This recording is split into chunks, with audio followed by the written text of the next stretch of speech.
अस्सलाम वालेकुम पाइसेस, मैं हारिस अज़मी प्रोफेशनल एस्ट्रोलॉजर आपकी खिदमत में हाजिर हूँ और रिसर्च करते हुए दोनों सितारे सैजिटेरियस भी जिनका रूलिंग प्लैनेट जुपिटर है और पाइसेस भी जिनका रूलिंग प्लैनेट जुपिटर है, दोनों ही अच्छी फॉर्म में जा रहे हैं। सैजिटेरियस के लिए वो पहले घर में था जिसकी वजह से एतमाद में इजाफा हो रहा था, नेचुरल स्किल्स डेवलपमेंट जा रही थी, लक फैक्टर आ रहा था और उसके अलावा भी उनको कुछ फैसिलिटीज़ मिल रही थी जिसकी वजह से वो मनी मेकिंग कर रहे थे।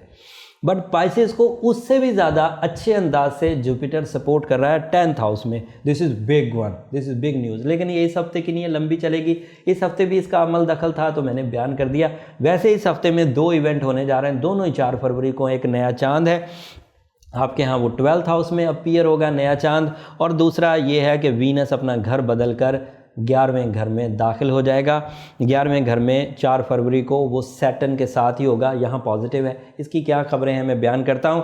मार्स इस वक्त 2nd हाउस में, international businesses, international dealings, international commitments, मुआहदे किए जा सकते हैं, फैमिली के साथ ट्रैवल किया जा सकता है, मुस्बत रहेगा, इरादों में भी मजबूती पैदा करेगा और आपके इरादों में कुछ तसादुम की या सख्ती की ये इन्फॉर्मेशन भी यही मार्स दे रहा है, 2nd हाउस में है। आप मुकाबला करने के लिए तैयार हो जाएंगे। अब आप लेट डाउन नहीं करेंगे, बहुत डाउन टू अर्थ, हम्बल, कुर्बानी वो अपनों के लिए देंगे, लेकिन जहाँ तसादुम की ज़रूरत होगी, जहाँ पर सख्त रवैये की ज़रूरत होगी, आप कर पाएंगे। ये इस हफ्ते की इन्फॉर्मेशन है। दूसरा, 12वें घर में सूरज है, मरकरी वहाँ पर कुछ अरसे तक तो अवेलेबल है। 10 तारीख को मरकरी वहाँ से निकल जाएगा, निकल कर जिधर जाएगा और क्या असर डालेगा अगले हफ्ते बयान करेंगे। न्यू मून आपके 12th हाउस में है, कोई बड़ा इम्पैक्ट नहीं डालेगा, लेकिन बहरहाल नया चांद जज्बाती कैफियत को बूस्ट ज़रूर करता है। चांद बड़ा मशहूर है इमोशनल फुलफिलनेस के लिए, इमोशनल बूस्टिंग के लिए, और सर्दियों में जब इमोशनल बूस्टिंग होती है, किसी के यहाँ पॉजिटिव हो तो उसकी पॉजिटिविटी और इनक्रीज़ कर जाती है, और अगर किसी के यहाँ नेगेटिव हो तो यही चांद रातें सर्दियों में एंग्जाइटी लेवल को बढ़ा देती हैं, तो इंसान के अंदर कुव्वत फ़िक्र मर्ज़ के लेवल तक पहुंच जाती है। तो अगर तो कोई अच्छा सोच रहा है, पाइसेस है, अच्छा सोच रहा है, तो बहुत अच्छी बात है। चांद उसको और पॉजिटिव कर देगा और उसकी अच्छाई उसकी ज़ात से निकलकर उसकी रूहानियत में इजाफा करेगी और उसकी रूहानियत दूसरे लोगों के लिए भी फैज़ की वजह बनेगी।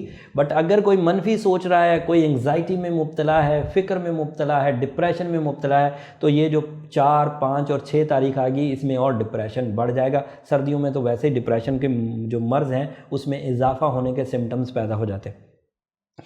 सैटर्न 11th हाउस में मुस्बत है पाइसेस, पूरे जायचे में सैटर्न 11th हाउस में छक्का लगाने, सडन गेंस, खिलाफ तवक्को, मुस्बत रिजल्ट्स आने के लिए मशहूर है। और आप इस वक्त एक्वेरियस की तरह आप भी हिस्सा ले सकते हैं प्राइज़ बॉन्ड ख़रीद कर, या ऐसे कंपटीशन जिसमें से किस्मत के इवज़ कामयाबियाँ मिलती हैं, ऐसे कंपटीशंस में हिस्सा लिया जा सकता है। और वीनस भी वहाँ मौजूद है। ऐसे कंपटीशंस में भी हिस्सा लिया जा सकता है जिनका रिवॉर्ड रुपए पैसे की शक्ल में तो नहीं है, लेकिन शोहरत की शक्ल में है, अचानक मशहूरी की शक्ल में है, खेलों की शक्ल में है, या फिर तकारीर के जो मुकाबले होते हैं, इस तरह के मुकाबले जिसमें से शोहरत उठ सकती हो, वो भी आप हासिल कर सकते हैं। इस वक्त तो मरकरी पॉजिटिव है। इस पॉजिटिविटी की वजह से वीनस, इस पॉजिटिविटी की वजह से तालिब इल्म जो है वो तो बड़ी अच्छी फॉर्म में जा रहे हैं, लेकिन क्योंकि 10 तारीख को घर बदलेगा, उससे फिर क्या इम्पैक्ट होंगे, तो तालिब इल्म अगले हफ्ते की वीडियो ज़रूर देखें। जुपिटर 10th हाउस में कैरियर ओरिएंटेड बिग अचीवमेंट्स करवा रहा है। आपको रिस्क लेना है तो ले लीजिए, ख़रीदना है तो ख़रीद लीजिए, बेचना है तो बेच लीजिए। जुपिटर की पोजीशन आपके लिए पूरे साल मुस्बत रहेगी। जॉब के हसूल के लिए भी आसानियाँ जुपिटर के 10वें घर में होने की वजह से पैदा होती हैं। अल्लाह ताला ने इसके ज़िम्मे लगाया है चीज़ों को आसान करना, चीज़ों को वाज़े करना, चीज़ों को फ्रूटफुल करना। अल्लाह ताला ने इसके ज़िम्मे लगाया। जब ये आता है तो इसी तरह आसानियाँ पैदा होती हैं। अगर प्रमोशंस एक्सपेक्टेड थी और इस हफ्ते एक्सपेक्टेड हैं तो यकीन कर लीजिए, अगर आप पाइसेस हैं तो प्रमोशन हो जाएगी, रिस्पेक्ट में इजाफा देखने को मिलेगा, और उसके अलावा आप अपने पोस्ट में इख्तियारात में इजाफा होते हुए देखेंगे। अगर आप जॉब पर हैं, अगर आप एम्प्लॉय पाइसेस हैं तो आपके दोस्त अहबाब या हायर वन से आपके तल्लुकात अच्छे होंगे। अगर आप ख़ुद बॉसेस हैं तो उसमें आप बहुत प्लेजेंट डिसीजंस लेंगे जो बाद में मटीरियल एडवांटेजेस की वजह बनेगा। 10वें घर के फ़ायदे इसी तरह के हुआ करते हैं। अगले हफ्ते मरकरी की पोजीशन बदलेगी, वो अगले हफ्ते बयान करेंगे। उम्मीद करता हूँ इतनी सारी इन्फॉर्मेशन पाइसेस के लिए काफ़ी होगी इस हफ्ते के डिसीजंस लेने के लिए। लेकिन इस इन्फॉर्मेशन को मलहूज़ खातिर ज़रूर रखें।